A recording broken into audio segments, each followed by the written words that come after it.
imprese che avanzano soldi dalle ULSS? Beh, buonissima notizia, 1 miliardo e 400 milioni nel giro dei 12 mesi, in 2 annualità, 2013 e 2014, per tutti i debiti della sanità, il che vuol dire che azzeriamo i debiti della sanità, ovvero fornitori di beni e servizi avranno pagato le loro fatture. Questo però significa un onere in più per la Regione ogni anno per molti anni. Beh, sarà un onere di circa 20 milioni di euro, però a fronte di 1 miliardo e 4 diciamo che è un grande investimento, perché in questo momento storico le imprese hanno bisogno di liquidità e noi non vogliamo la responsabilità di dover pagare ancora conti a 3-4 anni per colpa peraltro non nostra ma di Roma, che con il patto di stabilità ci ha bloccato tutto. Stiamo ripagando soldi che avremmo già.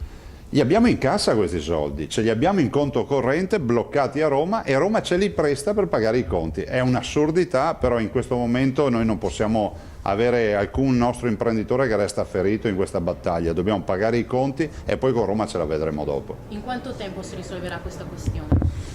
Formalmente con le carte nel giro di un paio di settimane, per i pagamenti nei prossimi mesi, ma velocemente vengono saldati tutti i debiti.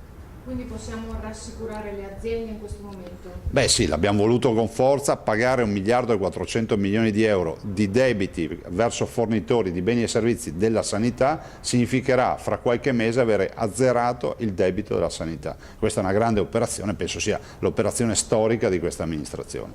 C'è un sistema per cui scegliete le imprese per prime da pagare?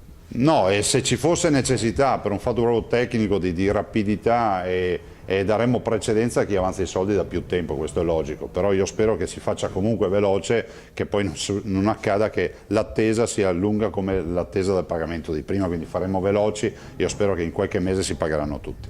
In questo modo comunque ci saranno anche meno posti di lavoro a rischio? Beh, dietro alle imprese ci sono i lavoratori, penso alle cooperative per le pulizie, alle aziende che forniscono i pasti, a chi comunque alle grandi industrie che forniscono attrezzature. Avranno pagati i conti e quindi i lavoratori sanno che i loro datori di lavoro non avanzano più nulla dalla sanità del Veneto.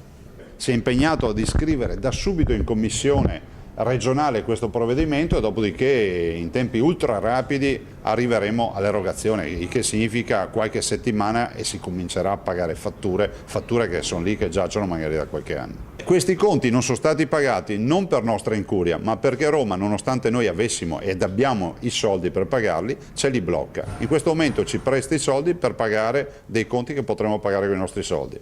Paghiamo i conti e dopodiché con Roma ce la vedremo perché non finisce. In questo momento abbiamo 170.000 disoccupati, le nostre 600.000 imprese sono in difficoltà, 20 milioni di euro sono comunque un investimento per pagare 1 miliardo e 4 e lo facciamo volentieri.